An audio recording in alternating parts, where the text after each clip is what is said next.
Live local news for the First Coast from the WJCT News Team.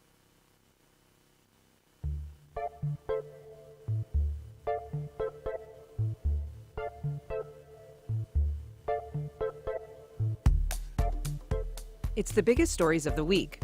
Former Mayor Curry denies court testimony that he supported a multi-million-dollar payout for a former JEA executive. After a catastrophic fire, how quickly will Rise Doro rise from the ashes?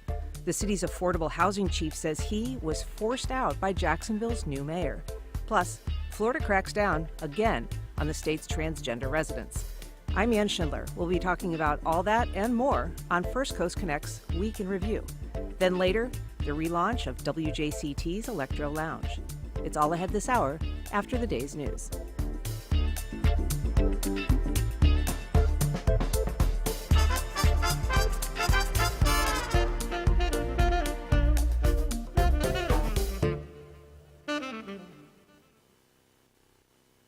It's a minute past 9 o'clock. You're listening to WJCT News 89.9 in Jacksonville. I'm Michelle Corum. Demolition of the fire-ravaged Rise Doro apartment building on A. Philip Randolph Boulevard is starting this morning. The luxury apartment building was still under construction when it caught fire Sunday night. The site has been fenced off by the city and roads closed while heavy equipment needed to tear it down is now there. Elevate Demolition of Jacksonville is handling the $1 million demolition project. The recently reactivated Florida State Guard will be headed to Texas to help deal with the immigration problems at the southern border. Governor Ron DeSantis, who's been highly critical of President Joe Biden's immigration policies, made the announcement yesterday at Jacksonville Cecil Airport on the city's west side. Jacksonville Today's Will Brown was there and has this report. Florida's paramilitary state guard was inactive for more than 70 years when Governor Ron DeSantis revived it in 2022 to protect Floridians from illegal immigration and civil unrest. Guard Director Mark Thiem says that a surge in immigration in Texas has ramifications for Florida. The dangers of the border crisis do not stop at state lines and are far too great for any one state to ignore or to overcome. U.S. Customs and Border Protection says its agents met with nearly 2.5 million migrants waiting to enter the United States from Mexico last year. In addition to the State Guard, DeSantis says the Florida Highway Patrol and Florida National Guard will also send people to the border with Mexico. They're saying, you shut the border down only if you get more than 5,000 illegal aliens a day. Well, that's $1.8 million a year, 1.8 million a year that you're just saying is fine, that's an acceptable amount of illegal entries. To me, the only acceptable amount of illegal entries is 0. DeSantis did not say when he plans to send Florida's officers, troopers, and soldiers to South Texas. Analysts and do not necessarily reflect the views of WJCT News 89.9.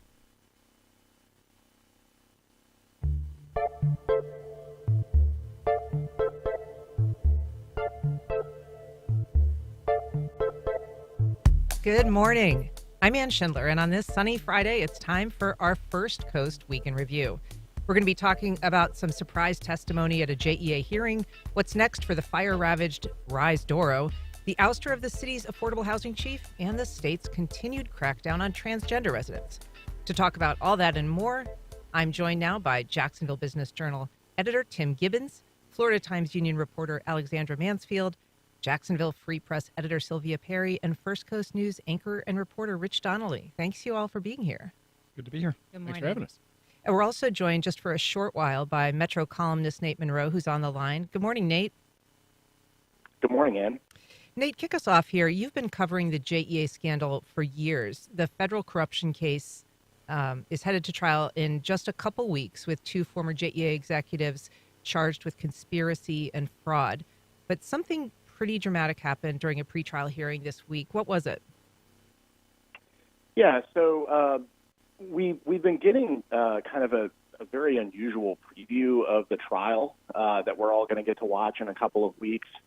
And so the court has been vetting a lot of testimony from witnesses that the government plans to call a trial. And on Wednesday, one of those witnesses, a person named Steve Amder, he was a private attorney who worked with JEA during the privatization effort.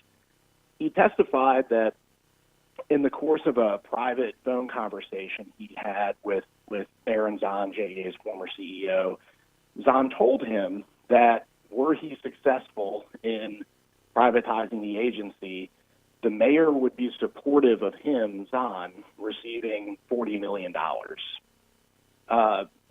We knew that testimony, we knew some of that testimony was coming because of some hearings that had been held over the summer. An FBI agent had summarized that story, but did not include the detail about the mayor being supportive of this arrangement. And for obvious reasons, that was a very provocative statement. The mayor has never been linked to what is really the heart of this criminal case. And so, yeah, it was a surprising thing. I have not been surprised in this case for a long time, but that was definitely a moment. And so, Nate, you reached out to the mayor after that hearing concluded. What did he say to you?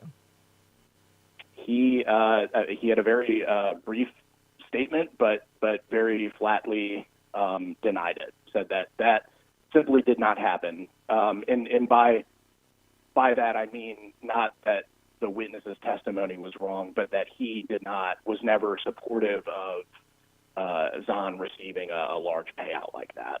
And so, how does this play into the government's larger case? And how does it figure into the way that they're going to introduce other witnesses about, what went into the mechanism of this alleged fraud? Yeah, so I mean, really the heart of the case is an accusation that Zahn and Ryan Wanamaker, the agency's former CFO, secretly conspired to skim profits off the top of a sale. The way that they did this, again, allegedly, is by creating this opaque and sort of complicated employee incentive program, and they lied to the board about its details. They concealed its potentially lucrative nature from the board. And so testimony like what we saw on Wednesday will be important for the government's case because it establishes or kind of purports to establish that Zahn had an expectation of a large payout. This conversation happened earlier in the summer before, in 2019, before he and his executive team had actually taken that incentive program in front of the board, and before he had actually even asked the board to authorize him to put JEA up for sale. So it's an important kind of touchstone for the government to show the jury that, look, this guy had an expectation of a large payout. And so regardless of whether the mayor actually knew about it, which was the new testimony this week, the story really from the prosecutor's perspective is that they're saying that Zahn made that statement, and that's the testimony that will matter in terms of their showing that he had a knowledge of and an expectation of making a huge windfall. Right. The detail about the mayor being supportive is an interesting detail, and the prosecutor during the testimony on Wednesday kind of paused on that note for a moment and had the witness sort of commit that was in fact their memory, but it's also not a detail that is critical to the prosecution's case at all. They have never accused the mayor of wrongdoing. As I said at the outset, that there's never been any kind of evidence linking the mayor to this incentive program, and so it kind of chalked up as an interesting disclosure for the public to kind of learn about, but that particular detail is not important for the federal case at all. Well, Nate Monroe, thank you always for your reporting and insights, and thanks for joining us briefly this morning. Yeah, thanks for having me. So, Rich Donnelly, you were also in the courtroom when this exchange happened. Tell us a little bit about what you saw and what you've learned since. What was fascinating to me was that the government introduced that witness, Stephen Amder, as Aaron Zahn's college roommate at Yale. So this was not just a lawyer at a consulting firm who was going to be directly involved in the sale of JEA, but someone who had known Aaron Zahn for decades. They graduated in 2001, around that time. So this was not just a handshake agreement between two people who had met just a month or two prior. They had history together. That was fascinating to me. And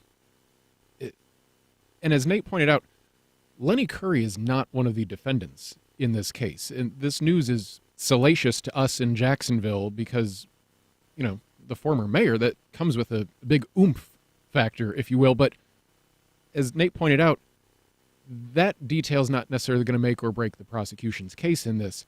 What was fascinating to me were some of the other issues that were brought up, the different consulting firms.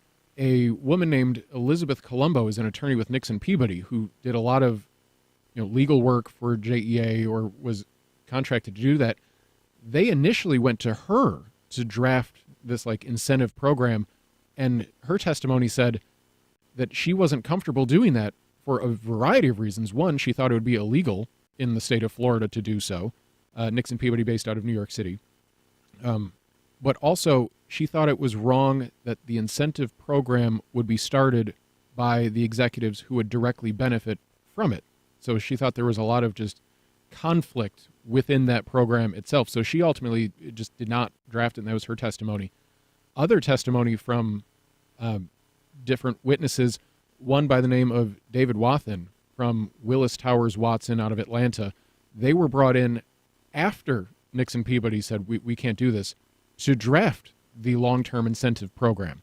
And what his testimony was fascinating, he said that he got to the point where they drafted the proposal, but never submitted a final proposal to the JEA board.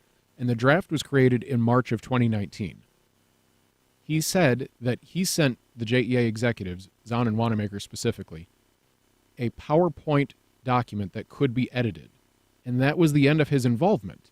And not that he was morally against it. He said his company deals with creating incentive programs. That's what they do. So they would find whatever, loopholes or things.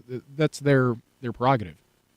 But he said not until media reports surfaced in 2020 about this bonus program with the Willis Towers Watson logo on a PowerPoint presented to the JEA board in June of 2019 did he even realize that it would be presented. He thought it was just sort of dead and over when he did not submit a final product.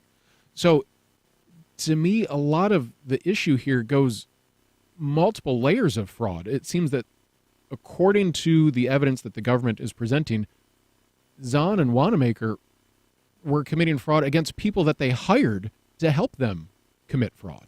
Sylvia Perry, I want to ask you about something that Rich alluded to or mentioned, was that the person that was hired to be, helping to build this representation for JEA in this case was actually Aaron Zahn's former college roommate, which I think raises questions unto itself about how somebody gets a contract, how somebody's hired or chosen, and whether there's favoritism involved.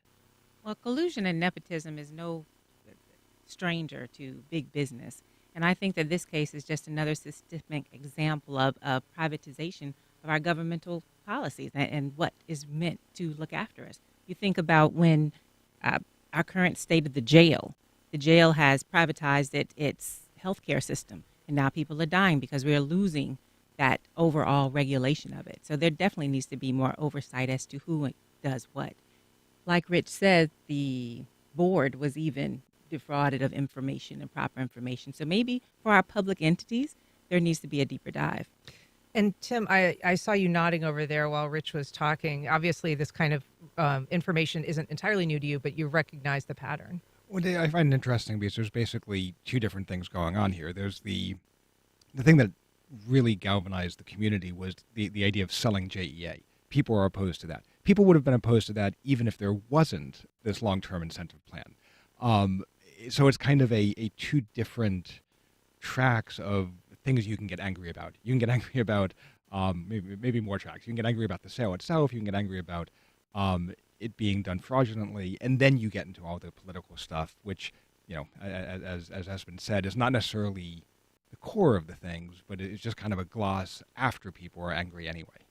And Alexandra, the concern about the mayor's involvement in this sale process always was that it seemed to be happening secretly, kind of publicly saying, I'm not advocating for a sale. It's all going to happen as it will, based on, what the community decides or what the board decides.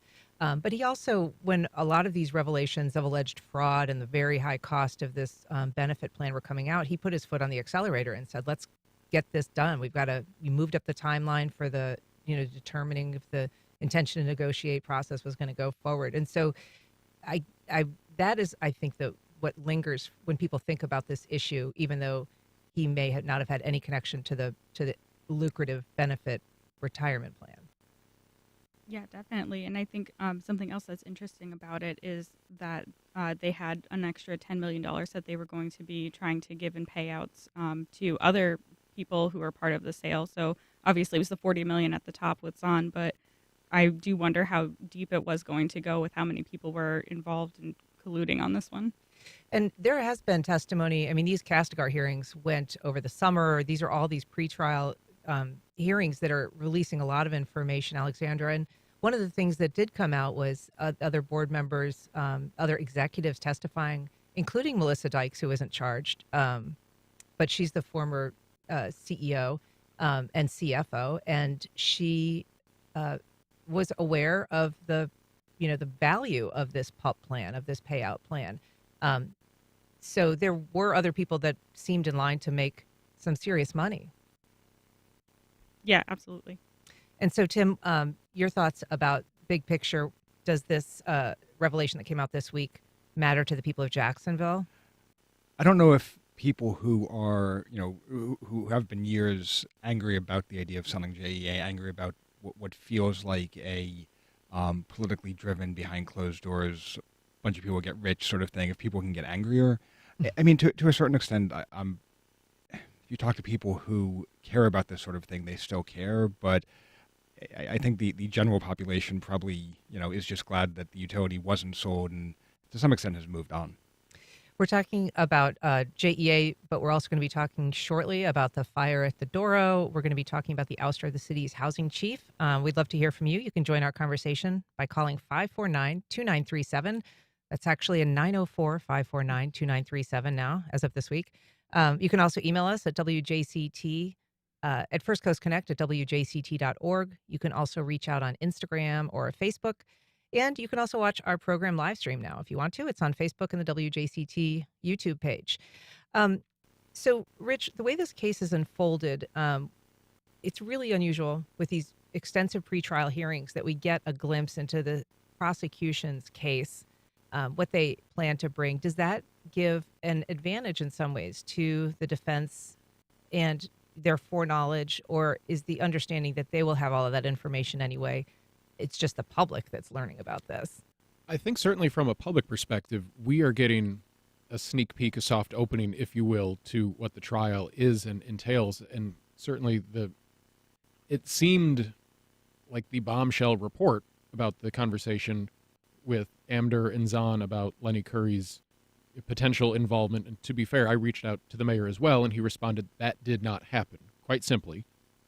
So if we take him at his word for it, but also presume that these witnesses are not going to perjure themselves in federal court, something happened. At least the phone call between Amder and Zahn happened, if we believe this witness and his testimony.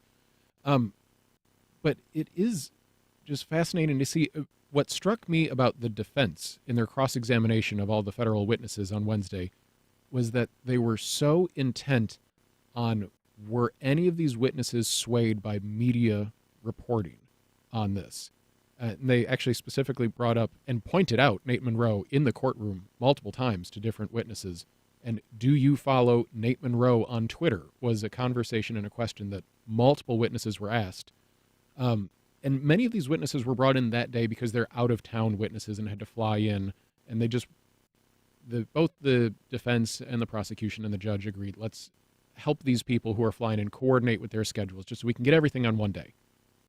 But many of the out-of-town witnesses, no, I don't follow Jacksonville local media. No, I did not watch Channel 12 or Channel 4 during coverage. I live in New York City. We don't get that channel, was a lot of the response. But I'm curious to know what the defense's overall strategy is, because a witness testimony I find it hard to believe that that would be, if there are factually based things that happened in 2019 that they're just recounting, I find it hard to believe that those factual pieces of information could be swayed by media coverage more than a year later. It strikes me that they're almost trying to dig into a potential jury pool in advance of the trial, if that is what their main defense happens to be. And to be fair, I was not present during any defense witnesses specifically. I don't know if any have been brought up at this time. Neither Zahn nor Wanamaker took the stand at any time while I have been in federal court for this case. And Sylvia Perry, there are witnesses that are being called before these hearings and will be called at trial. People like the Reverend Fred Newbill, who was on the JEA board when this happened.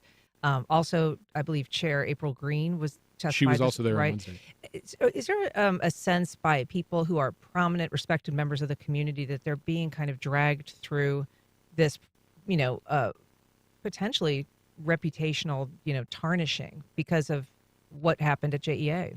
Well, we know about those that do resign from boards when the going gets tough. But in thinking about, especially Reverend Newbill and Mrs. Green, it's, again, as Tim has said, when you have defrauded someone and you're responsible for this entity, you can't be held responsible. I think overall the general public really kind of let JEA do what it does.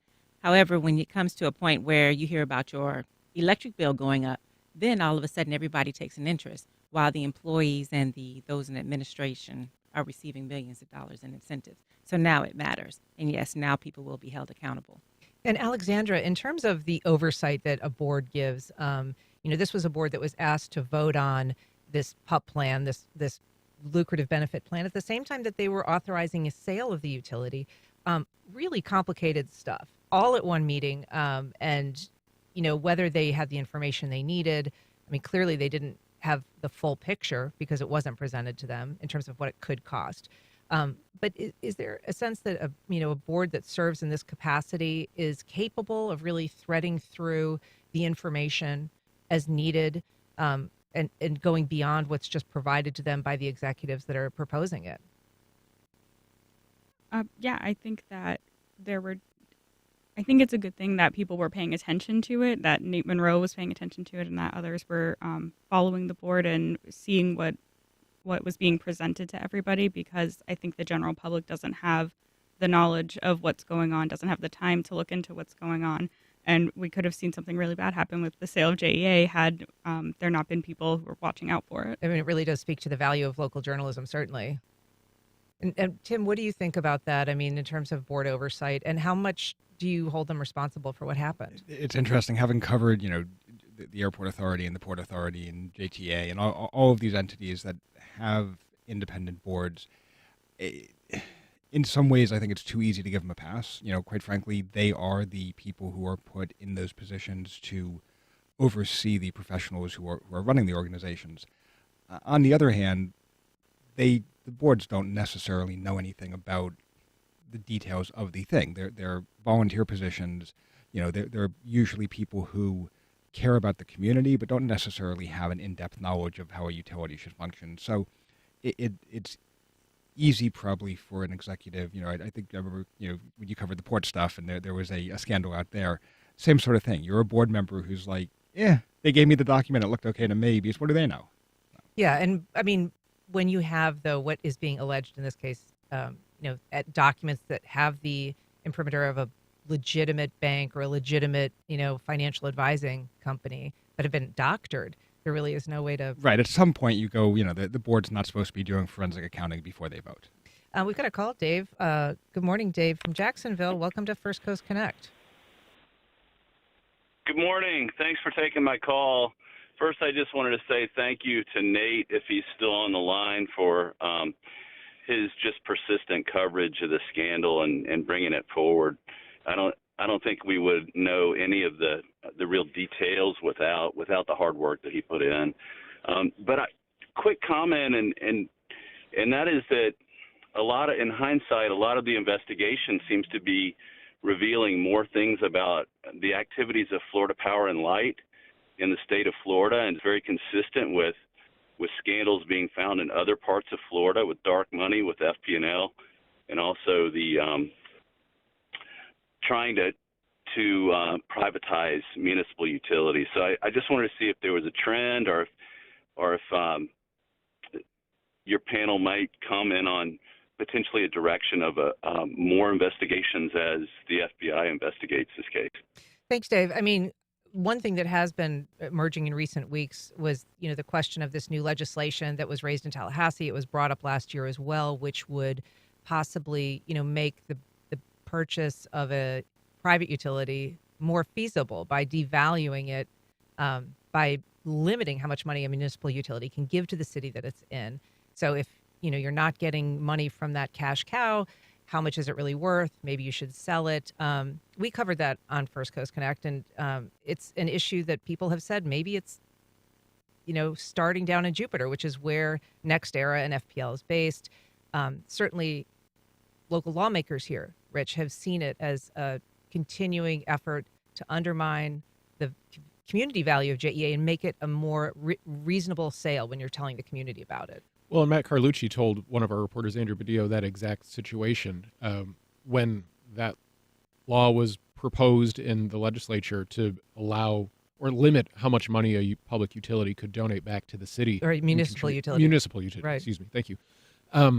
And Councilman Carlucci said that he and Mayor Donna Deegan's staff worked with local legislators to make sure that JEA was excluded from that type of legislation.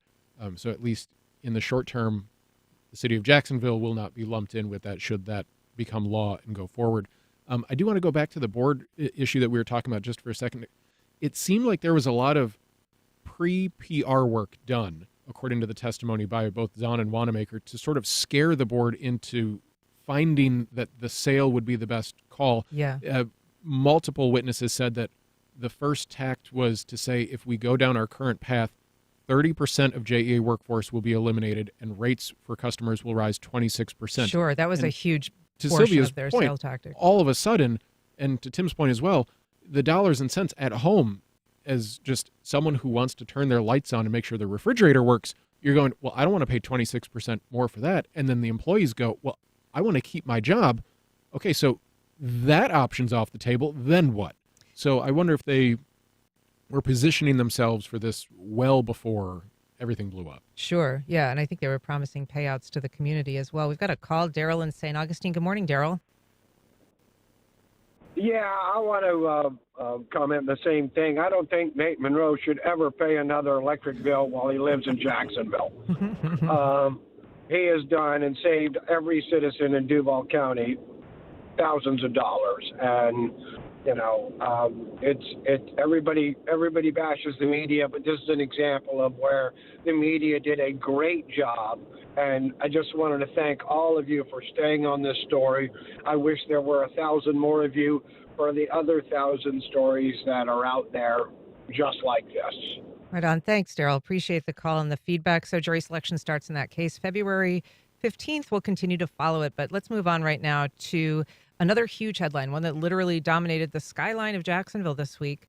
Sylvia, when we drove to work Monday morning, the sky was full of smoke. How shocking was it to see a building that's on the brink of occupancy destroyed in just a matter of hours? I have to tell you, that's absolutely incredible. We're just not used to seeing major catastrophes here in Jacksonville. So when you see something like that, it's like, oh my God, what's happening? Henny penny, the sky is falling.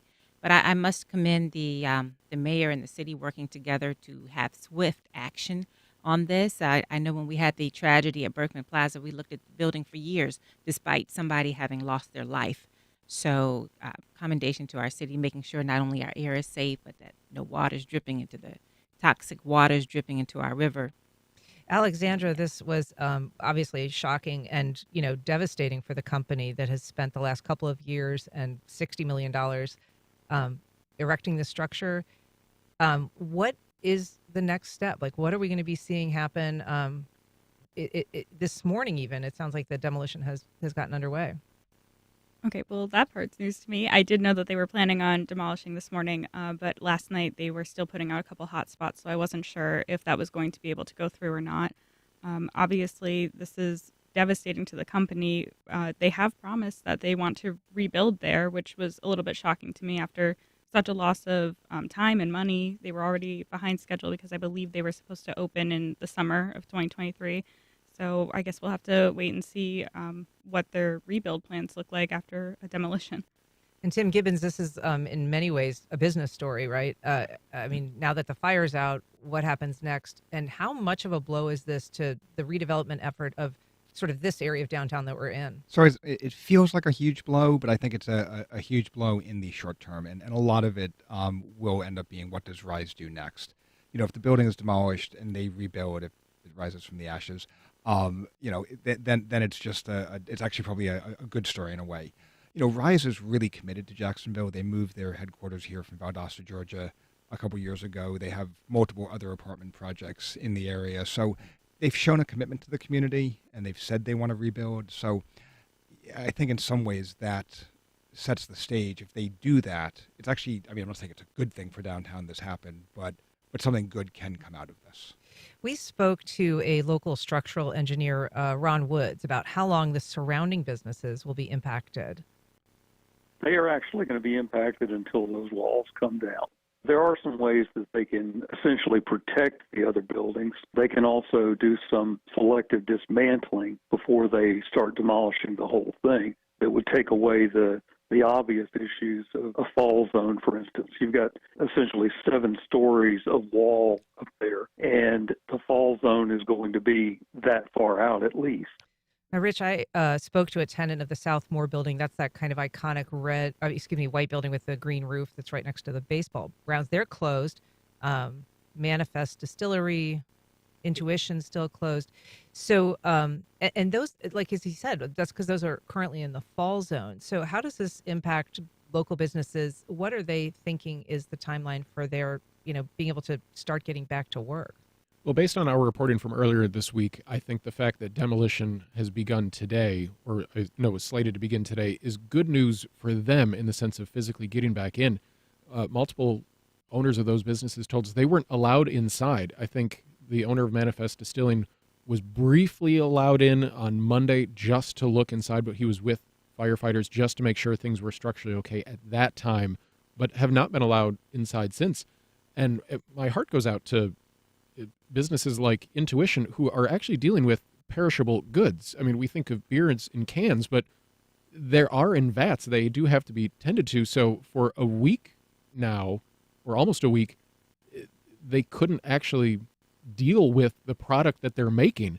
I mean, I realize that is secondary compared to people's homes who were slated to move in this week or March 1st.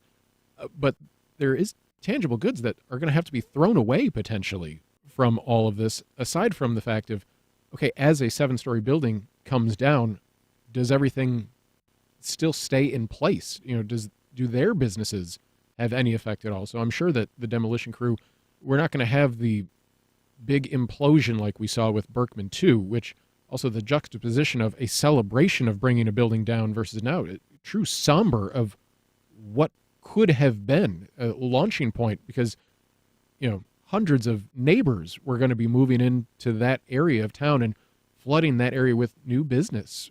People would be able to walk to Intuition from literally 50 feet away, door to door. And now for those businesses, you're losing a significant potential customer base for however many years it might take to rebuild.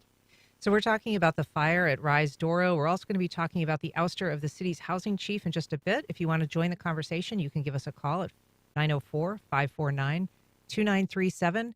You can also reach us via email at firstcoastconnect@wjct.org. You can reach out on Facebook, Instagram. You can watch our live stream right now on Facebook or YouTube. We've got a question from Eugene. He said, has any thought from the developer or the city when it comes to the demolition of the building? What about the utilities that are still in good use? Can it be used for a donation or in an estate sale? I mean, we've actually been wondering about that around the office. This is a luxury building, high-end everything. Is there any chance that anything's salvageable, Sylvia, when a fire like that and the water that has been pummeling that building for days now, is there any chance of salvaging it? It doesn't sound like it's structurally safe to even check. Exactly. I know when I was watching on the news this morning, you could literally see, all of the high-end appliances just standing there. But I personally can't speak to that, but I would wonder about getting something that has been, filled with smoke and water, XYZ, and then the liability that would come to that if they were even to try and do that. It's And cheaper to take an insurance loss and to the get something water new. is actually a big part of that. I mean, obviously the fire is what destroyed the building, but there was so much water pumped into that both from a structural standpoint and everything in the building, it was just deluged, and it is basically a total write-off. And the water is a concern in other ways too, right? So they're spraying this building, hundreds of thousands of gallons of water over, 4 days, really. And so everything that's burning in that building, including electronics, all of the plastics, all of the, materials that go into constructing a building like that are running off. I mean, the good news is they didn't have to use any firefighting foam. But Alexandra, they're also going to have to be monitoring water quality to make sure that, that the river and, is it not McCoy's Creek? What's the one that's right? Hogan's Creek is not, really impacted by the pollution. Yeah, I think we're going to be following this for a while, even with the fire out and the demolitions scheduled to take place very quickly. I think there could be longer lasting impacts from this fire that we haven't yet seen or thought about. Yeah. And Rich, I'm curious because you back right up to it.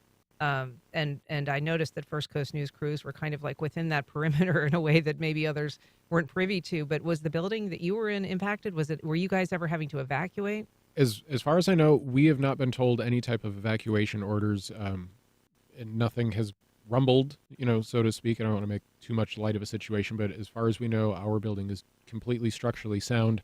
I will say that there are two parking lots at First Coast News, a front parking lot and a back parking lot. The back parking lot backs up to A. Philip Randolph Boulevard, the side where Doro and Intuition, all that.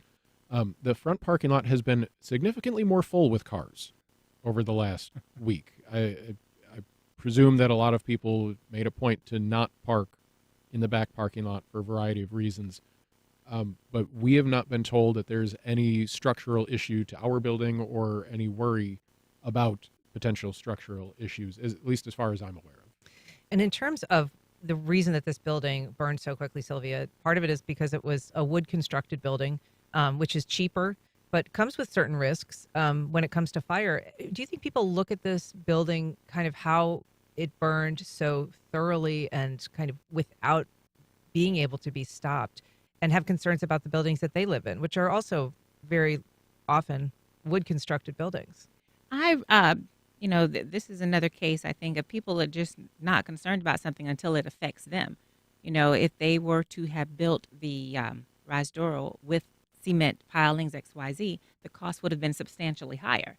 The same with our homes. A house that you pay $300,000 for would have been $750,000 to be structurally safe. So as long as you can get what you want for the bang for the buck, people are not concerned with that. The goal is just to stay safe. Stay safe. Toss on one note. So 5/1 buildings, which is this type of construction, concrete podium with wood on top of it, are known to have issues with fires during construction, but not afterwards. So the safety issue of when the firefighters talk about the voids, when they talk about things not being sealed, all of that's during construction. So it's an issue when they're being built, but they're not particularly unsafe afterwards. So if you live in a building like this, you should not look at this and go, oh, well, I'm going to burn to death. So Yeah, and there were voids, but I mean, at the same time, there was only a couple days before people were scheduled to move in. I mean, it was a fairly finished building. It was, but the sprinkler system wasn't on, and some of the fire doors weren't installed, and basically all of that safety stuff that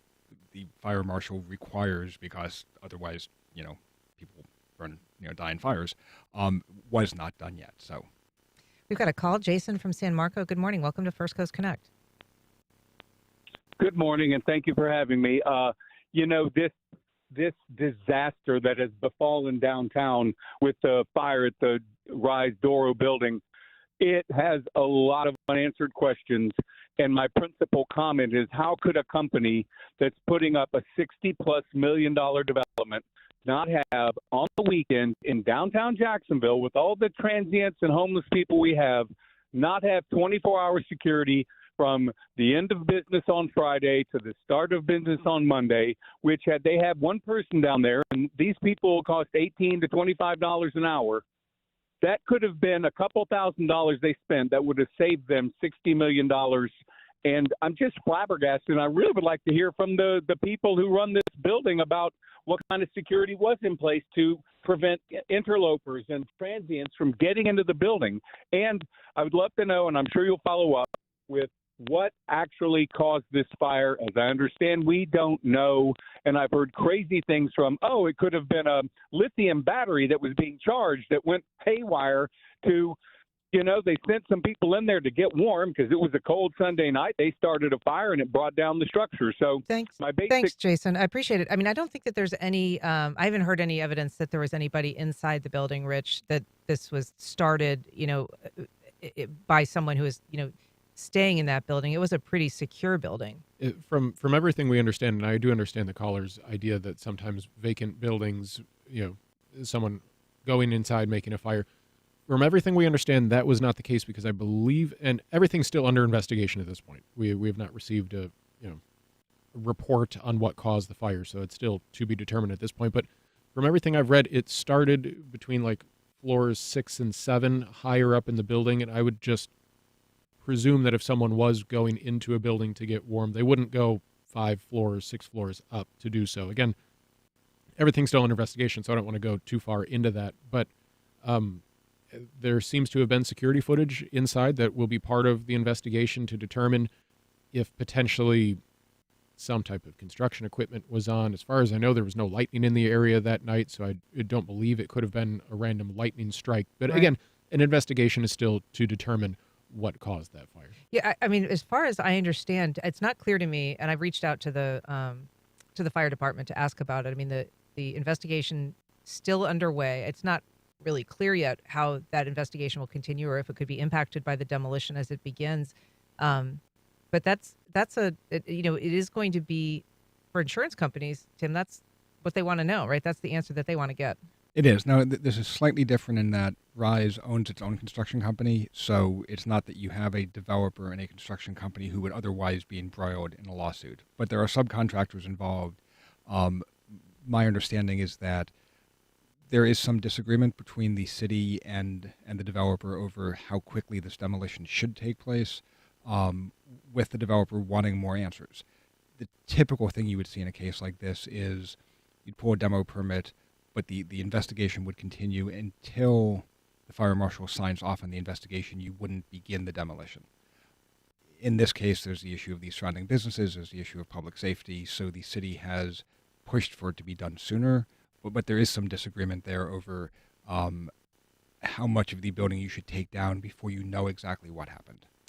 Well, we're going to move on. The climate for trans people in the Sunshine State is growing increasingly unpleasant. Another state agency this week questioning the legitimacy of individuals' gender identity. The Florida Department of Highway Safety and Motor Vehicles issued a memo last Friday, a week ago, requiring that the gender listed on a person's driver's license match their birth sex.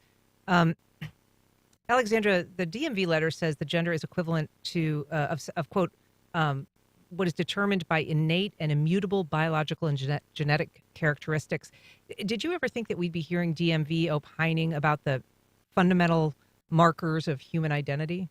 I definitely did not think the DMV would be weighing in on this one. The memo also mentioned that putting your non-biological gender is a misrepresentation and called it a criminal and possibly civil fraud, which I found really interesting, that the DMV is trying to say that misrepresenting yourself on your license or changing something on your license is a civil fraud. It makes me wonder if, like, I dyed my hair, would I have to go get my license updated because my license says brown hair? If I'm blonde, am I committing a civil fraud? Like, it's just a little bit of a silly question for the DMV to be weighing in on, I think. Yeah, or if you lie about your height, Rich, maybe you're going to get dinged.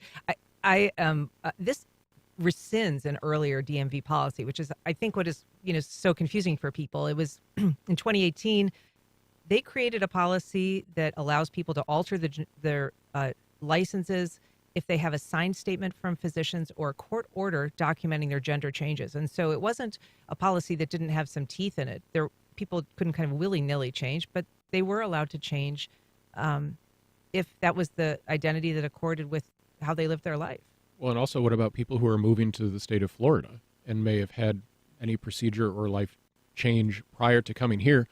The DMV is not opening up medical offices to examine people upon switching in their driver's licenses when they move here from a different state. So I question how this is actually going to come about, because if you move from Maryland, just to pick a state out of random, and you're a trans person and identified in Maryland as such, and whatever is on your license, when you turn your license in to Florida to get a new one, what type of medical documentation would you need to present other than just, no, I filled the form out?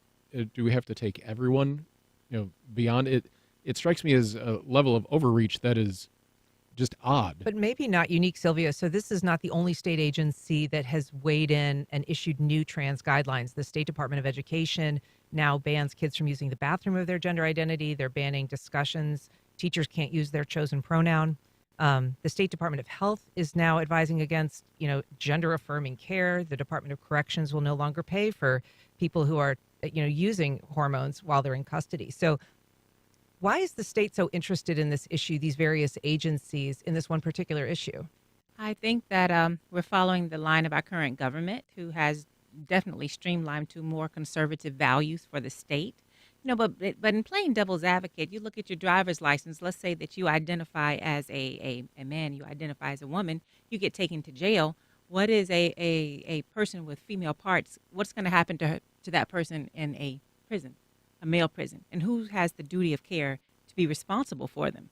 So it really weighs a sense of balance between what the state is trying to do to protect itself and what we want as a preference and identity for ourselves. And Tim, ultimately, this is being pushed by, a conservative majority in the legislature kind of backing these bills, including our own Dean Black. Yeah, it's interesting, and you mentioned the bathroom bills in schools, and it makes me think of a couple years ago when that entire conversation started, and I was actually sitting here on First Coast Connect, and a teacher called up and was like, that for like 6 years, kids could use whatever bathroom in school, match their gender identity, and there wasn't any problem. And I think that's one of the aggravating or challenging things about some of these culture war issues. In none of this conversation has the DMV said, here's where a problem happened. Right. They're changing this, but it's been years that this has been the policy. Point to the problem. Then maybe there needs to be a solution. Well, we're going to have to leave it there. It's time now for our lightning round. I'm going to start with you, Tim. Affordable housing. So Jacksonville Business Journal has taken a look at some of the things being done on that front. I think it's one of the biggest issues facing the First Coast in the year ahead, and trying to see what needs to be done. No question. Alexandra, what's on your plate? There's a lot on my plate, but right now I've been mostly the fire. But right now I've been very interested in the jail recording its first death of 2024, which happened earlier this week, and Nicole Manna wrote about it for the Jax Tributary. Yeah, that's an ongoing issue. Rich, what's up with you? Two big events near and dear to me this coming Saturday. The Pediatric Cancer Research Organization, Fourth and Gold, is holding a kickball tournament at Palmetto Park in the Mandarin area. They raise tens of thousands of dollars for pediatric cancer research. Also a first of its kind for Baker County. There's a military and veterans resource fair for people looking for financial, health, and career advice. Excellent. And Sylvia, what are you looking at? It's February 2nd. This is the beginning of Black History Month. This is something that used to be on the mainstream of everybody's forefront, and now you hardly ever hear anything about it. So my medium is all about empowering and engagement. You can't be what you can't see. So excellent. Well, I'm just looking at a 25th anniversary of Jackrabbits in San Marco. They got a great lineup of shows, including one of my favorites, Chad Jasmine. So that is something that I'm celebrating. I want to thank you all for being here. Sylvia, Rich, Tim, Alexandra, thank you so much for joining us. And stick around. We'll be right back with your Fast Pass to Saturday night's most chill lounge.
Congaree and Penn, dedicated to agriculture and culinary endeavors, offering field-to-fork dining and outdoor experiences on over 300 acres.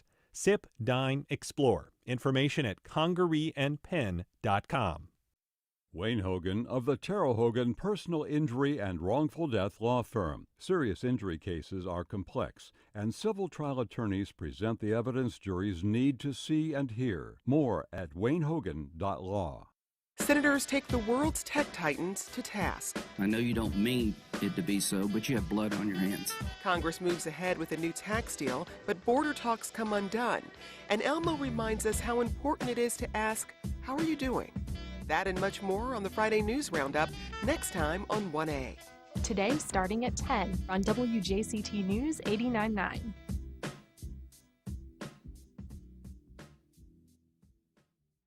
Wow. I'm joined now by David Luckin, host of the Electro Lounge, and it's that kind of music that people tune in for.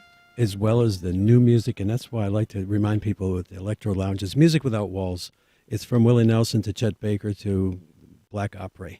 I just love music. So Chet Baker in particular Isn't he the best? inspires you. He did, and now I open each show. I say, "Welcome to the Electro Lounge," and now let's get lost. So that's from tomorrow night's program. That's how we open the show. I thought we'd play what's freshest, and also to illustrate that we just love music. There's no genre that we're going to play. We're going to play them all. The history of Electro Lounge, I mean, it's been around now for a couple of decades. 20 years. 20 years. And so, but it's kind of back now, right? It took a hiatus for a little Yeah, while. with COVID, and we moved most of our music, all of our music, to our HD channels to give everyone one-stop shopping, and we converted this to all news, which was a good thing to do. And then COVID came along, and the show got bumped to 10 o'clock, and then so a lot of changes. But we are so happy to be back on Saturday nights because of what you do and what NPR does with feed us so much great information and just sometimes overload that Saturday nights you can try and chill out and not forget the news you learn, but kind of escape it for a little bit.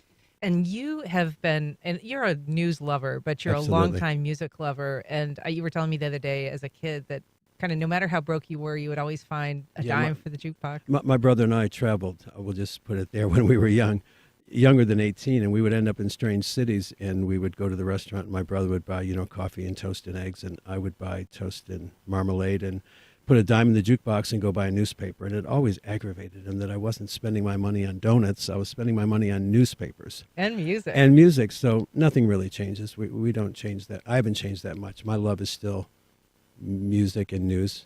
And as a kid, I mean, you always loved music. What was your first concert that you went to? I went to see, and you got the poster here, Herman's Hermits, The Who, and the Blues Magoos in 1966, believe it or not. And we went in singing, Mrs. Brown, You've Got a Lovely Daughter, and we came out after The Who smashing all their instruments, singing My Generation. It was an awakening. It was crazy. And we were just speechless watching Peter Townsend smash his guitar on the stage. I was like, wow, can I go home and smash my room now? You were, how old were you? I was about 12. Had you heard of The Who before you went? No. Well, yeah, I did, because they had Magic Bus was on the radio. But we were all there because Mrs. Brown and There's a Kind of Hush and all those pretty little songs that Herman's Hermits did. It was all part of the British invasion, and it was quite the night. It was a great first concert, that's for sure. And you can't see this poster that he brought in, but The Who's not pictured on it. They're not given top Third billing. billed. Yeah. And they closed the show, and for obvious reasons, as we were talking earlier, if they smashed all their instruments, it would have been a half hour to clean up the place for the next band. So I remember it so well, and when we walked out, it was like, wow, okay, that's rock and roll. Yeah, I guess we can hold it up here, actually, because we're on Oh, the live oh, stream, sure, so sure. if you want to check it out. But this kind of music, when you went to that concert, did it change you in any fundamental way? No, because I was already crazy about music, and I like all kinds of music. I bought my first jazz album at Cannonball Adderley's Greatest Hits. I didn't even know what it was, but it had Mercy, Mercy, Mercy on it from the Buckinghams, a big hit. So I ordered it, and that was my first jazz album. And then my brothers all called me David Jazzman after that because I loved it. I didn't even know what that kind of, well, I mean, I knew Glenn Miller, old-time jazz, but Cannonball, that was an opening. Yeah, and then through the 70s, of course, with Alice Coltrane, and I loved all that spiritual jazz. You go to yoga class and then come home and listen to Pharoah Sanders and Alice Coltrane and try and reach a higher place. And so you say it's music without walls, but you really introduce all kinds of genres. Talk a little bit about how broad the palette is. Really, my only criteria is it's nice music. So I had someone come up to me once during the heyday of Electro Lounge and said, "Wow, you played Johnny Cash last night." And I said, "Yeah, it's just good music. I'll play Willie too." I just want to play music that helps you learn new music and escape reality. Let's be honest. I mean, that's why 10 o'clock Saturday nights is a great place just to sit back in a lazy boy and forget about the world and just drift off into the music or get lost, as I say. Right. And Electro Lounge is part of a new kind of triple threat, right? Yeah, on let's Saturday do that. nights. And boy, am I learning a lot. Hurley Winkler has this brilliant show at 8 o'clock called Jack's Music Hour. And I love it. Listen every Saturday. Then our best pal, Al Pete, takes us to the neighborhood. And he's doing some great music, too. And then I come on, and I'm a kind of a mix of both of them. I've played music that Al's played and Hurley's played, and just trying to try to cap off the night. So, and here's another thing I need to remind people. All the playlists are online at JME, jacksmusic.org, so you can listen, and we link to the music. So if you really like something you're going to hear Saturday night, you can go on jacksmusic.org, and you can find the playlist and chase down that music and buy it or play it and enjoy it. And what is there a theme, overarching theme for these shows? What about this week? This week is kind of rain and trains and dreams, just because it came out that way. We've got the Train song by Feist, and I've actually got this really cool remix of Tony Joe White doing Rainy Night in Georgia, remixed by Buzu Baju, and it is just such a trippy, cool version. So it just turned out a lot of train songs and rain songs in this program, but generally there isn't a theme. I just kind of build it out of my head. But here, let me say this. It's always a journey, though. Where we start the show and where we end it is totally different. So we opened Saturday Night Show with Chet Baker from the 50s, and we ended with some dreamy music from now. So it's all good. Well, great stuff. David Luckin from Electro Lounge, thank you so much for joining us. You got something for us to listen to as we go out? Sure. This is in Saturday Show, too. It's by a group called Blue Monk, and it's called Jazz in the Jungle. I really like this, so hopefully Ann will can the credits, and we'll just sit back and listen to this. So enjoy, and thank you for having me on. Yeah, I'm just going to say on Monday, join us. We're going to talk with young people invested in Jacksonville's future. I'm Ann Schindler. You've been listening to First Coast Connect on WJCT News 89.9.